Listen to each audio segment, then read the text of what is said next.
Hi friends, welcome to the second video on the topic of obesity. In this video, we'll try and learn what is the burden of obesity, what are the health consequences of being obese, can somebody be obese and still healthy, and are normal weight individuals immune from obesity related health problems. As per the data given by the World Health Organization, the obesity rates have tripled since 1975. In 2016, it was estimated that roughly 2 billion people worldwide are overweight. That is 39% of the world's population is overweight and 13% of the world's population is obese. In America, if we take 75% of the people, that is 3 out of 4 are obese. In the United Kingdom, 2/3, roughly 66% of the population are overweight. In the rest of the world, nearly 50% of the people are either obese or overweight. This is not only a problem of the West and the developed countries, even developing countries of Asia and Africa are also facing this problem, where previously undernutrition and malnutrition was a big challenge. This is not only affecting adults, but it is also affecting kids. It is estimated that roughly 340 million kids and adolescents between the age of 5 and 19 are overweight. And the sad thing to know is even kids under the age of 5 years are also not spared from this health problem. Roughly 39 million kids under the age of 5 are overweight. If you see the obesity rate in India, as per the study done by the Indian Council of Medical Research in 2015, 12 to 31% of Indian population was found to be obese. And if they look at central obesity as a measure, 16 to 36% of the population had central obesity. That is, more people had central obesity than actually being classified as obesity based on the body mass index. Obesity decreases the life expectancy of an individual by 4 years roughly, and at least 40% of BMI related deaths are due to heart disease.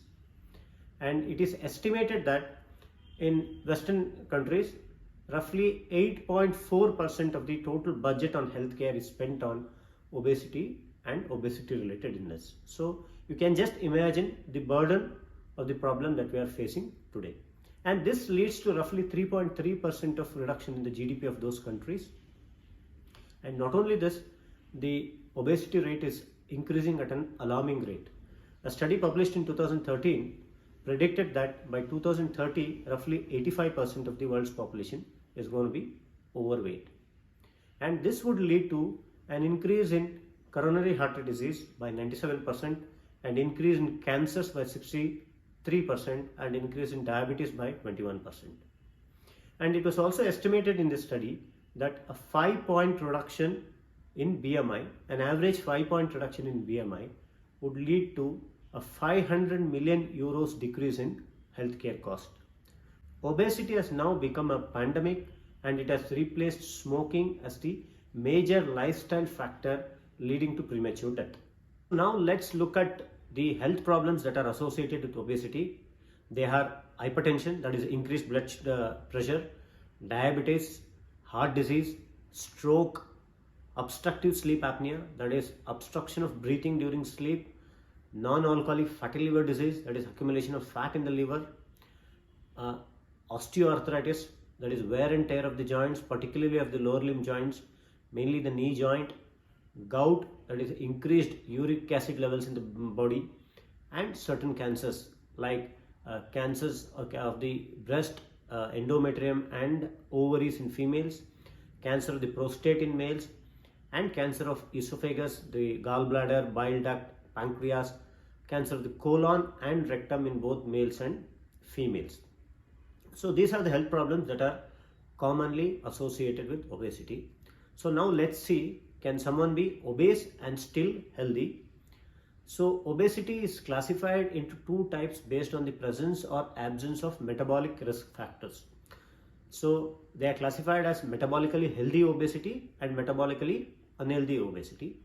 The metabolic risk factors that are used are hypertension, increased weight circumference, increased fasting blood sugar, increased triglyceride levels in the blood, and low HDL cholesterol or good cholesterol in the blood. So if 3 out of these 5 parameters are abnormal, then that particular person is classified as being metabolically unhealthy obese. And if these parameters are normal, they are classified as having metabolically healthy obesity. So roughly 80% of people who are obese belong to the category of metabolically unhealthy obese, and 20% of them are actually classified as metabolically healthy obesity. So theoretically speaking, 20% of people who have metabolically who are obese can still be healthy. So now let's see, are people with normal weight immune from developing these obesity related diseases? The answer is definitely no.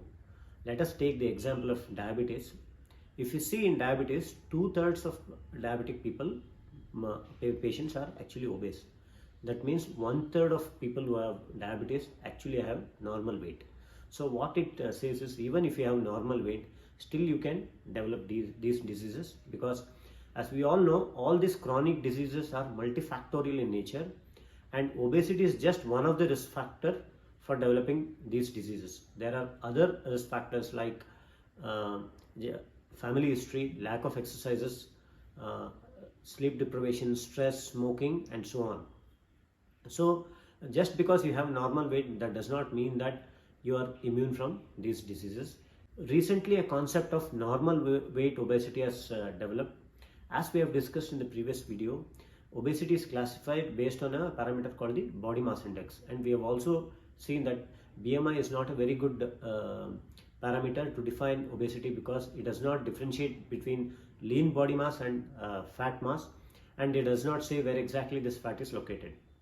So these are people who have normal weight but have increased fat accumulation in the abdomen, and also have abnormal metabolic health parameters, like say for example, they can have hypertension, they can have increased fasting blood sugar, increased triglycerides, and low HDL cholesterol. So these are people, even though they are normal weight, they are classified as being normal weight obesity. There are various studies which have looked at whether people who have metabolically healthy obesity, are they truly healthy, and one of the study actually looked at blood parameters which are not normally used to classify a person as having metabolic syndrome. Like they looked at serum uric acid and insulin resistance in people who have metabolically healthy obesity, and what they found was a significant percent of people who have metabolically healthy obesity actually had raised serum uric acid levels, and they had insulin resistance. So what they tried to conclude was, metabolically healthy obesity is only a transition phase, and ultimately they would develop into metabolically unhealthy obesity. Another wonderful study that was done was the EPIC study, that is nothing but European Prospective Investigation into Cancer and Nutrition.